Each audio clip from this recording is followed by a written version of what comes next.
दोस्तों, रूस के राष्ट्रपति व्लादिमीर पुतिन अभी भारत पहुंचे भी नहीं हैं, पर दुनिया में हलचल शुरू हो चुकी है। कूटनीतिक गलियारों में सरसराहट है, थिंक टैंक्स बेचैन हैं और पश्चिमी राजधानियों की रातों की नींद उड़ चुकी है। याद कीजिए, पिछली बार 2021 में पुतिन भारत आए थे, तब वैश्विक शक्ति समीकरण कुछ और था। न यूक्रेन युद्ध हुआ था, न नाटो और मॉस्को आमने सामने खड़े थे, न ही ऊर्जा बाजारों में रूस का ऐसा दबदबा था। लेकिन अब 4 साल बाद 2025 में पुतिन का यह भारत दौरा सिर्फ एक विजिट नहीं, एक भू रणनीतिक संकेत है। एक ऐसा संकेत जो बता रहा है कि दुनिया के पावर एक्सिस में बदलाव लिख दिया गया है और इंक की पहली बोतल भारत है। असली कहानी, असली तूफान, असली आग इसके पीछे जल रही है। जहां रूस का एवनगार्ड हाइपरसोनिक ग्लाइड व्हीकल पूरी दुनिया का ध्यान चकाचौंध कर रहा है। वह एवनगार्ड जिसका नाम सुनते ही अमेरिका, फ्रांस, यूके, जापान सबकी रणनीतिक टीमें अलर्ट मोड में चली जाती हैं। वह हथियार जो ध्वनि से 5-10 नहीं बल्कि 20 गुना तेज है। वह तकनीक जिसे रूस ने किसी भी देश के साथ अब तक साझा नहीं किया और अब माना जा रहा है, कहा जा रहा है और शायद इतिहास लिखा जा रहा है कि इस बार पुतिन खाली हाथ नहीं बल्कि इतिहास का सबसे खतरनाक तोहफा लेकर भारत आ रहे हैं। यह मुलाकात सिर्फ कैमरे के फ्लैश, हाथ मिलाने की फोटो ऑप या मीठी मीठी प्रेस कॉन्फ्रेंस के लिए नहीं है। यहाँ घोषणाएं होंगी, निर्णय होंगे और ऐसी डील फाइनल होने की चर्चा है जिसकी कल्पना तक किसी रणनीतिक विश्लेषक ने नहीं की। मीडिया अभी भी वही पुरानी टेप दोहरा रहा है। S-400 system, Sukhoi 57, fighter jet, engine deal, nuclear support.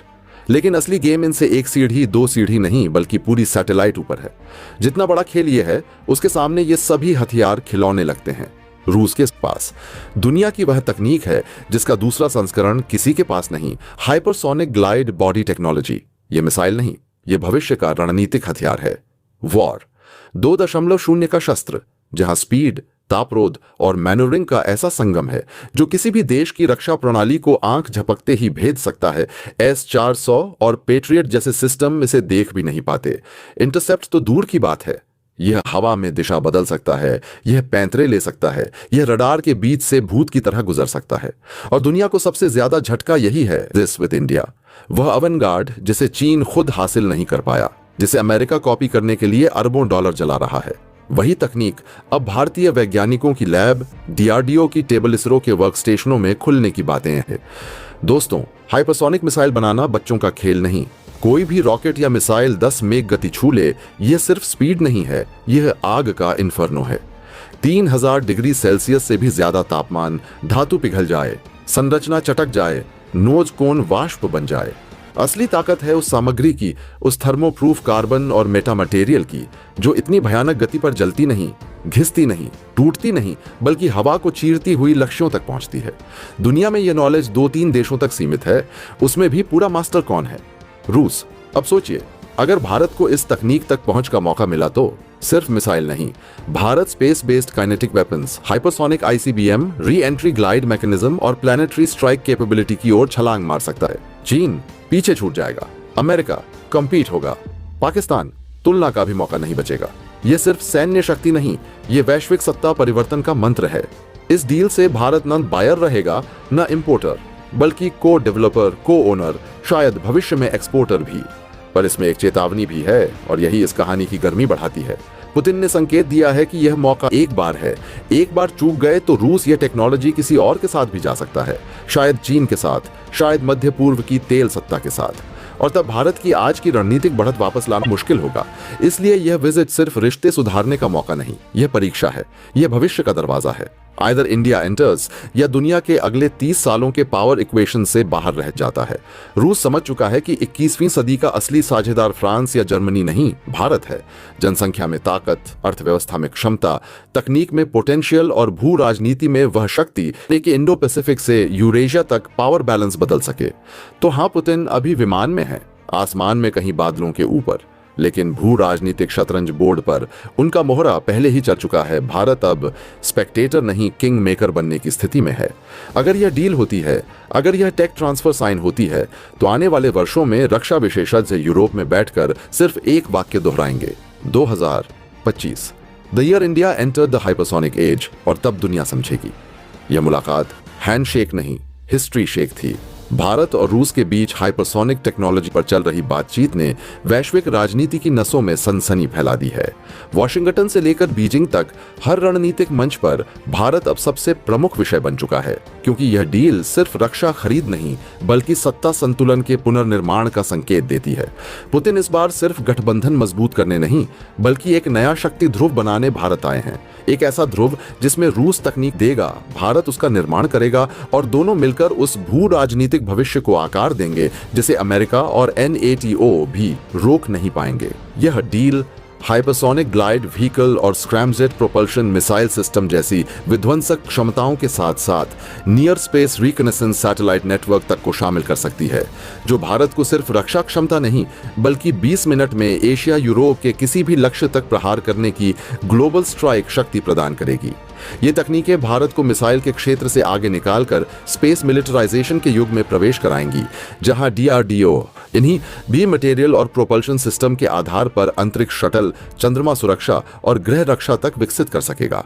यही वह बिंदु है जिसने अमेरिका को बेचैन किया है, क्योंकि भारत अगर हाइपरसोनिक स्ट्राइक नेशन बन गया तो एशिया में शक्ति संतुलन पश्चिम से भारत की ओर शिफ्ट हो जाएगा। वॉशिंगटन भारत पर मानवाधिकार, व्यापार और लोकतांत्रिक इंडेक्स के नाम पर दबाव बनाकर बातचीत मोड़ने का प्रयास कर सकता है। साथ ही UKUS प्लस में शामिल करने या चीन के साथ हथियार सहयोग बढ़ाकर काउंटर स्ट्रैटेजी बनाने की कोशिश भी कर सकता है।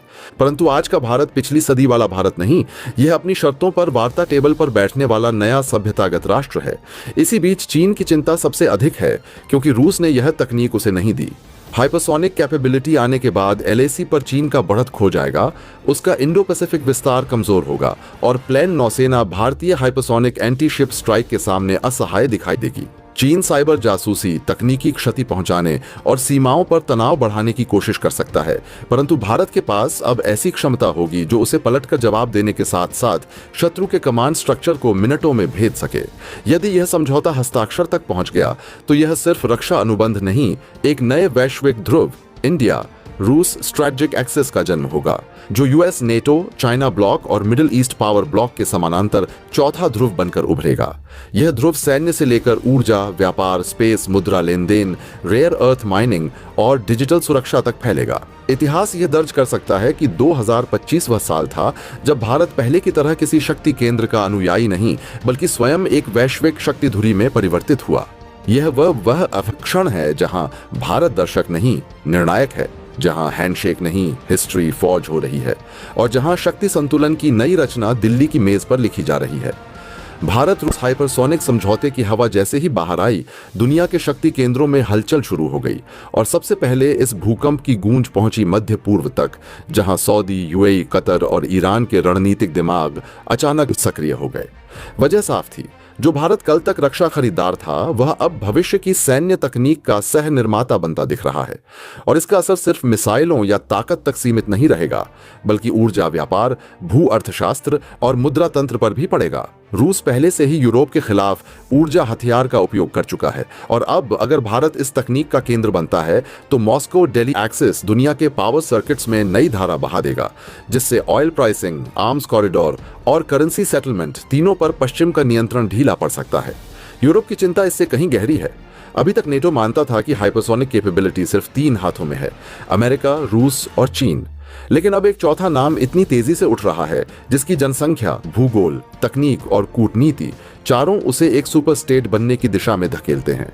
ब्रुसेल्स की परेशान रातें इसी बात की गूंज हैं कि भारत अब सिर्फ पार्टनर्स वाला देश नहीं बल्कि गेम सेटर नेशन बन रहा है, जो आने वाले दशकों में हथियार नहीं, नीतियां निर्यात करेगा। इसके साथ ही यदि भारत और रूस मिलकर अंतरराष्ट्रीय व्यापार में डॉलर बायपास कर इंडिया रूस डिजिटल करेंसी कॉरिडोर स्थापित करते हैं तो यह न सिर्फ पेट्रो डॉलर को चुनौती देगा बल्कि स्विफ्ट सिस्टम की आर्थिक पकड़ भी कमजोर पड़ सकती है।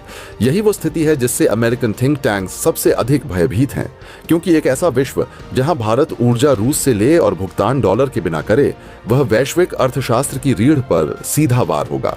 इसका दूसरा गहरा असर शस्त्र बाजार पर पड़ेगा, जहां भारत सिर्फ हथियार खरीदार नहीं, हाइपरसोनिक एक्सपोर्टर बन सकता है, जिससे एशिया, अफ्रीका और दक्षिण अमेरिका भारत रूस डिफेंस ब्लॉक की ओर मुड़ सकते हैं। पाकिस्तान, तुर्की और मिस्र जैसे देश दबाव में आएंगे, क्योंकि भारत यदि मैच 20 स्ट्राइक कैपेबिलिटी हासिल कर लेता है तो दक्षिण एशिया में युद्ध का समीकरण स्थायी रूप से बदल जाएगा और कन्वेंशनल कॉन्फ्लिक्ट अप्रासंगिक बन जाएगा। यही वह क्षण है जहां दुनिया समझेगी कि 2025 केवल एक वर्ष नहीं बल्कि शक्ति इतिहास का मोड़ था, जब भारत ने पहली बार अपनी मुट्ठी में वह तकनीक थाम ली जिसने युद्ध, राजनीति, मुद्रा और भू अर्थशास्त्र सबकी परिभाषा बदल दी।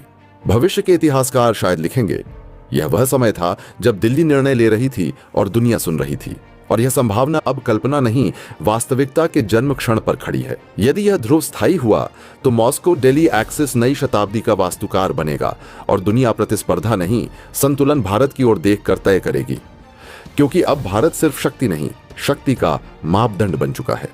अब सवाल सिर्फ यह नहीं कि भारत इस तकनीक को अपनाएगा या नहीं, सवाल यह है कि अपनाने के बाद पहला उपयोग कहां होगा, किस मोर्चे पर होगा और उससे दुनिया का भविष्य कैसे बदलेगा। विश्लेषक कहते हैं कि भारत के पास 3 संभावित रण क्षेत्र हैं, स्पेस, नेवी और बॉर्डर स्ट्राइक थिएटर, लेकिन इनमें सबसे तेज बदलाव संभवतः समंदर से शुरू हो सकता है, क्योंकि इंडियन ओशन आज विश्व व्यापार की धमनियों को थामे बैठा है और चीन अपनी नौसेना को लगातार इस क्षेत्र में धकेल रहा है। यदि Bharat hypersonic anti ship strike system तैनात करता है तो साउथ चाइना सी से अरब सागर तक PLAN की पूरी तैनाती अस्थिर हो जाएगी। कुछ मिनटों में एयरक्राफ्ट कैरियर बैटल ग्रुप्स वाष्प बन सकते हैं, जिससे इंडो पैसिफिक में शक्ति संतुलन पलट जाएगा और दुनिया की समुद्री नीतियां दिल्ली के संकेत पर चलने लगेंगी। दूसरा मोर्चा स्पेस का है, जहां भारत इस अल्ट्रा फास्ट प्रोपल्शन तकनीक का उपयोग लो कॉस्ट सैटेलाइट लॉन्च से लेकर ऑर्बिटल काइनेटिक वेपन्स तक कर सकता है, अर्थात वह हथियार जो अंतरिक्ष से वापस धरती पर गिरती धातु की बारिश बनकर बंकर्स, कमांड सेंटर्स और बेस को मिटा दें। यह तकनीक अगर ऑपरेशनल हुई तो भारत सिर्फ धरती पर नहीं, कक्षा में भी रक्षात्मक प्रभुत्व स्थापित कर सकता है, जिससे स्पेस रेस में भारत अमेरिका और चीन के बराबर नहीं, उनके आगे खड़ा होगा। तीसरा और सबसे संवेदनशील क्षेत्र है LAC और LOC, जहां भारत यदि हाइपरसोनिक टैक्टिकल बैरेज डीप्ले कर दे तो सीमा युद्ध रात भर नहीं, मिनटों में खत्म हो सकता है। बंकर, आर्मर कॉलम, रेडार्स और मिसाइल बैटरीज पलक झपकते नष्ट हो जाएंगे और शत्रु की कमान टूटकर ध्वस्त हो जाएगी।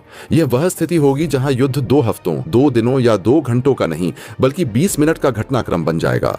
यही कारण है कि यह तकनीक सिर्फ हथियार नहीं, रणनीति विकास का नया फ्रेम है, जहां डिटरेंस अटैक से नहीं, कैपेबिलिटी के नाम से ही स्थापित हो जाएगा। दुनिया इस समय बैठकर भारत के अगले कदम पर नजर गड़ाए बैठी है, क्योंकि यदि भारत हाइपरसोनिक नेवल डोम, ऑर्बिटल स्ट्राइक शील्ड और बॉर्डर टैक्टिकल सिस्टम एक साथ विकसित कर देता है तो एशिया की शक्ति रेखा हिमालय से हिंद महासागर और वहां से अंतरिक्ष की कक्षा तक भारतीय ध्रुव पर घूमने लगेगी। आने वाले वर्षों में हो सकता है दुनिया नए शब्द बोलना शुरू करे, सुपर पावर नहीं, हाइपरसोनिक सिविलाइजेशनल स्टेट इंडिया। और वह यात्रा अभी शुरू ही हुई है, पूरा खेल दिशा तय करने के इंतजार में है। भारत जब हाइपरसोनिक तकनीक का सह विकास और उत्पादन शुरू करेगा तब दुनिया सिर्फ देखेगी नहीं, भागने लगेगी, दौड़ेगी, कतारें बनाएगी, क्योंकि जो देश कल तक अमेरिका या चीन के दरवाजे पर खड़े होकर रक्षा सौदे लेते थे, वे अब भारत के पास आएंगे इस नई शक्ति के लाभ में हिस्सा लेने। दक्षिण पूर्व एशिया के देश जैसे वियतनाम, इंडोनेशिया, फिलीपींस, जो चीन की विस्तारवादी नीति से घुटन महसूस करते हैं, वे सबसे पहले भारत रूस ब्लॉक में शामिल होने की इच्छा दिखा सकते हैं, क्योंकि उनके लिए भारतीय हाइपरसोनिक शील्ड सिर्फ सुरक्षा नहीं बल्कि अस्तित्व का आश्वासन होगी।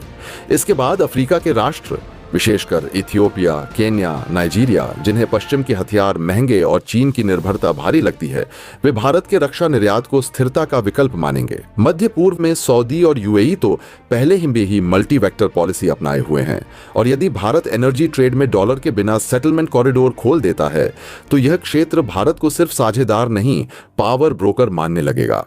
पाकिस्तान और तुर्की जैसे देश हिचकेंगे, डरेंगे और शायद पहले विरोध में बयान दें, लेकिन वास्तविकता यह है कि युद्ध संतुलन में हाइपरसोनिक कैपेबिलिटी आने के बाद उनके पास भारत को स्वीकारने के अलावा विकल्प नहीं बचेगा। यूरोप की चिंता दोहरी होगी, एक डर से, दूसरा अवसर से। जर्मनी, फ्रांस और इटली भारत के बाजार और तकनीकी साझेदारी से लाभ उठाना चाहेंगे, जबकि पोलैंड, नॉर्वे और बाल्टिक राष्ट्र भारत को नई सुरक्षा शक्ति के रूप में देखेंगे, खासकर यदि रूस के प्रभाव से संतुलन की जरूरत बढ़ती है। अमेरिका और चीन इस बदलाव को रोकना चाहेंगे, पर दुनिया का भविष्य उन राष्ट्रों के साथ चलता है जिनके हाथ में तकनीक और कैपेबिलिटी होती है, और इस शताब्दी में वह कैपेबिलिटी भारत के पास होगी। यही वह मोड़ होगा जब वैश्विक कूटनीति में नई पंक्ति जन्म लेगी। The world doesn't choose a superpower by speech but by strategy। और भारत अब सिर्फ रणनीति नहीं बना रहा, वह रणनीति की परिभाषा बदल रहा है। आने वाले समय में इतिहासकार शायद लिखेंगे कि 2025 से 2030 का कालखंड वह था जब दुनिया ने दिशा बदलना शुरू किया और ग्लोबल साउथ का नेतृत्व किसी राजधानी ने नहीं बल्कि भारत की इच्छा शक्ति ने संभाला। यह वह क्षण है जहां राष्ट्र भारत के साथ खड़े होने को गर्व समझेंगे, क्योंकि ताकत की धुरी अब पश्चिम में नहीं, दिल्ली मॉस्को अक्ष के चारों ओर घूम रही होगी। अब जब भारत हाइपरसोनिक शक्ति, स्पेस मिलिट्रीकरण और वैश्विक हथियार निर्यात की दहलीज पर खड़ा है, तब प्रश्न सिर्फ यह नहीं बचता कि भारत बड़ा कैसे बनेगा, बल्कि यह कि वह कितने समय तक बड़ा रहेगा और दुनिया किस रूप में उससे प्रेरित होगी। सुपर पावर होना एक मंजिल है, पर भारत की यात्रा उससे भी आगे जाती है। यह इतिहास की वह पुनरावृत्ति है जहां आर्यावर्त, भारतवर्ष, हिंद सागर सभ्यता फिर से विश्व केंद्र बनने की ओर मुड़ रही है। भारत यदि इस शक्ति को स्थायी बनाना चाहता है तो उसे 3 मोर्चे साधने होंगे: टेक्नोलॉजी, अर्थव्यवस्था और वैचारिक नेतृत्व।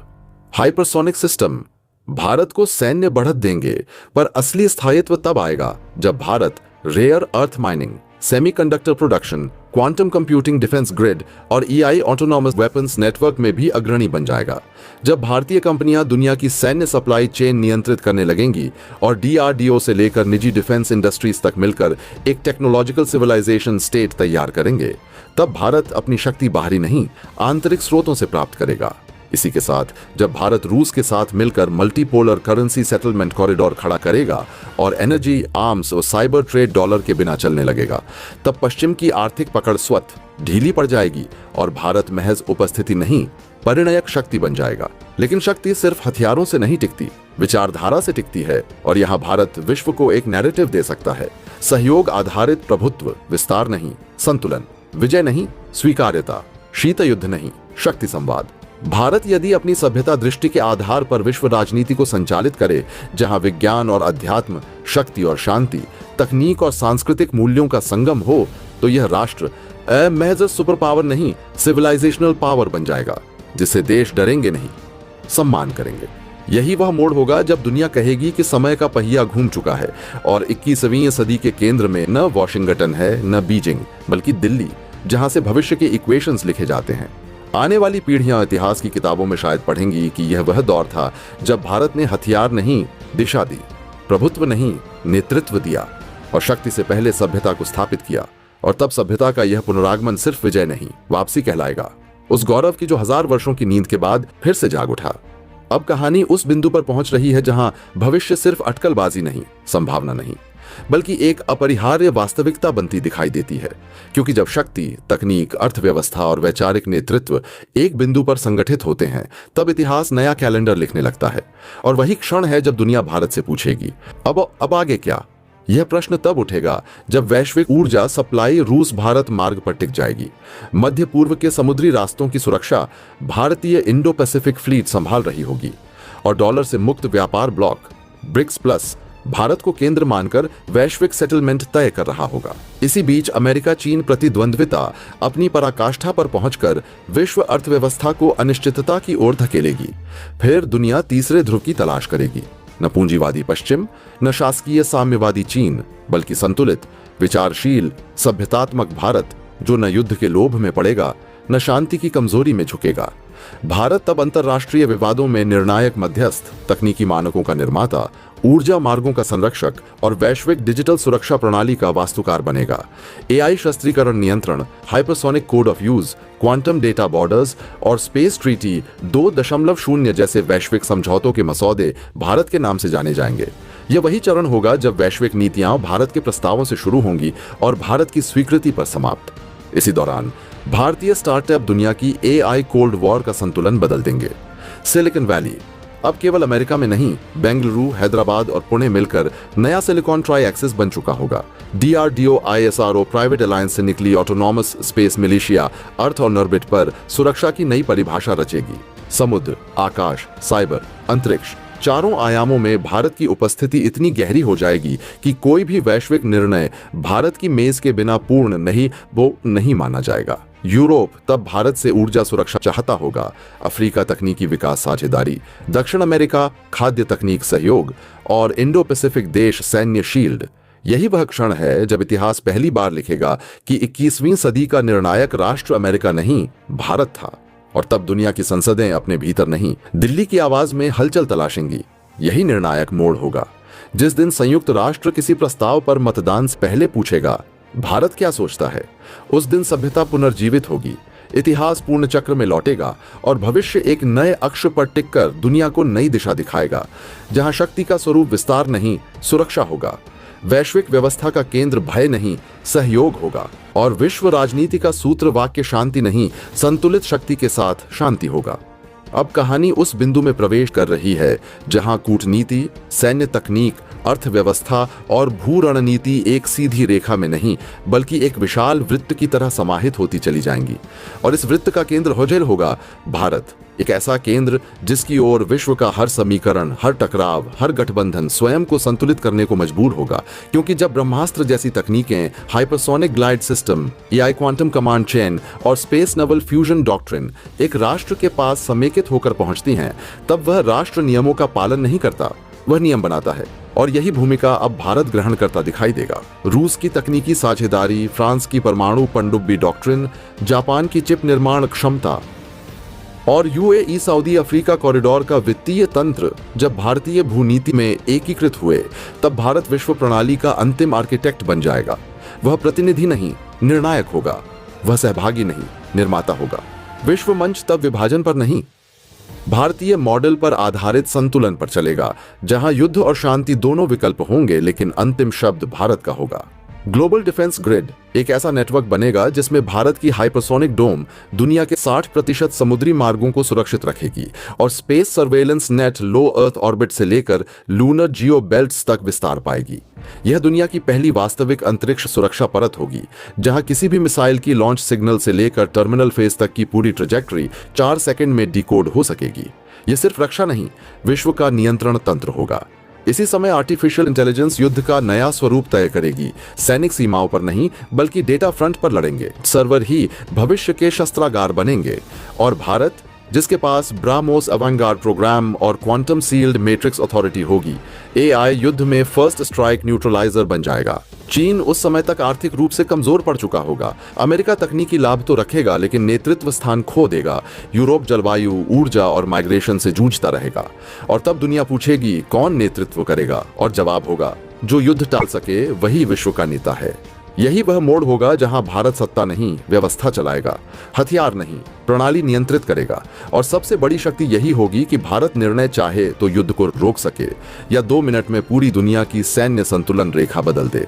तब इतिहास अपने सबसे महत्वपूर्ण वाक्य में दर्ज होगा, 20वीं सदी भारतीय विचार और भारतीय रणनीति के नाम लिखी गई। और यह अध्याय वहीं समाप्त नहीं होता। यह सिर्फ प्रस्तावना है उस भविष्य की जहां भारत अपनी सेना नहीं बढ़ाता बल्कि विश्व सुरक्षा की सेना उसका अनुसरण करती है। यह वह धरातल है जहां विश्व राजनीति दूसरी बार जन्म लेगी और पहली बार किसी राष्ट्र के पास पृथ्वी से लेकर अंतरिक्ष तक की सुरक्षा की चाबी होगी, और वह राष्ट्र होगा भारत। हाइपरसोनिक और 2 हाइपरसोनिक मिसाइल में अब आर्थिक गिरेगा। यहां जब रूस पहली बार भारत के साथ सिर्फ मटेरियल साइंस ही नहीं बल्कि हाइपरसोनिक कोटिंग और थर्मल प्रोटेक्शन सिस्टम जैसी टेक्नोलॉजी शेयर करने को तैयार है। और ध्यान रखना, यह सब ब्रह्मोस 2 से अलग है। ब्रह्मोस 2 तो पहले ही फाइनल है और हाइपरसोनिक बनने जा रही है, लेकिन इस बार बात ब्रह्मोस 2 की नहीं बात है एवं गार्ड लेवल के हाइपरसोनिक ग्लाइड व्हीकल की। वही टेक्नोलॉजी जिसने अमेरिका को रातों की नींद हराम कर दी है। अब सवाल उठता है, रूस भारत को इतनी खुफिया तकनीक क्यों दे रहा है? जवाब साफ है, रूस ने हमेशा भारत को समय के हिसाब से दुनिया की टॉप टेक्नोलॉजी दी है। पहले सुखोई 30 दिया, फिर सुखोई 57 का ऑफर रखा, सुखोई 75 पेश किया, S-400 भारत को दे चुका है, S-500 का प्रस्ताव भी सामने है और ब्रह्मोस 2 जैसी हाइपरसोनिक मिसाइल तो तय हो ही चुकी है। और अब रूस भारत के सामने हाइपरसोनिक ग्लाइड व्हीकल टेक्नोलॉजी लेकर खड़ा है। याद रखिए, दुनिया में कोई देश अपनी सबसे एडवांस्ड टेक्नोलॉजी किसी को नहीं देता। अगर देता है तो उसका कटांटा वर्जन देता है। लेकिन इस बार रूस जो ऑफर कर रहा है वो डाउनग्रेड नहीं है, यह गेम चेंजर है। इसीलिए रक्षा विशेषज्ञ साफ कह रहे हैं, भारत को यहां गलती की गुंजाइश नहीं है।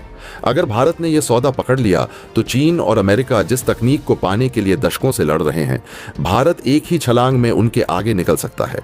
मतलब डिफेंस टेक्नोलॉजी की रेस में अब फिनिश लाइन भारत के कदमों के नीचे हो सकती है। लेकिन पुतिन के आने के साथ ही जिस एक रूसी हथियार की चर्चा सबसे ज्यादा गर्म है वो है अवनागार्ड। इससे अगर हम दुनिया का सबसे खतरनाक हाइपरसोनिक ग्लाइड व्हीकल कहें तो गलत नहीं होगा। इसकी ताकत का अंदाजा आप इसी बात से लगा सकते हैं कि यह मैक 27 से मैक 30 की रफ्तार से हमला करता है, यानी आवाज की रफ्तार से 30 गुना तेज। जब यह RS-28 रम जैसी मिसाइलों के साथ लॉन्च होता है तो यह सीधा नहीं चलता, बल्कि हवा में ऐसे शार्प मोड जिगजैग मूवमेंट लेता है कि दुनिया का कोई भी मॉडर्न डिफेंस सिस्टम इसे ट्रैक ही नहीं कर पाता। इसे अभेद्य माना जाता है और यही वो तकनीक है जिस पर अब सबकी नजरें टिकी हैं। अब आप सोच रहे होंगे कि क्या भारत को अब भी रूस की इतनी जरूरत है? यहाँ आंकड़े बहुत दिलचस्प कहानी कहते हैं। सिप्री की 2025 की रिपोर्ट बताती है कि पिछले 4 से 5 सालों में भारत ने रूस से हथियार खरीदना कम किया है और यह हिस्सेदारी घटकर 36% रह गई है। लेकिन रुकिए, असली कहानी कुछ और है। भले ही नई खरीद कम हुई हो, लेकिन आज भी भारतीय सेना के पास मौजूद हथियारों का 60 से 70% हिस्सा रूसी मूल का ही है। रूस द्वारा भारत को हाइपरसोनिक और विशेषकर टू हाइपरसोनिक स्तर की तकनीक साझा करने की संभावनाओं ने वैश्विक रक्षा संतुलन में भू राजनीतिक हलचल पैदा कर दी है। अब तस्वीर स्पष्ट है कि मामला सिर्फ ब्रह्मोस या उसके सुपरसोनिक से हाइपरसोनिक बनने की प्रक्रिया तक सीमित नहीं है, बल्कि मुद्दा उससे भी कहीं आगे अवनांगार्ड जैसी हाइपरसोनिक ग्लाइड व्हीकल एचजीवी क्षमता तक पहुंचने का है वह तकनीक, जिसकी एक झलक मात्र ने वॉशिंगटन और पेंटागन दोनों को वर्षों से बेचैन कर रखा है। दोस्तों, आपकी क्या राय है? कमेंट बॉक्स में जरूर से बताएं और साथ ही चैनल को सब्सक्राइब करना ना भूलें।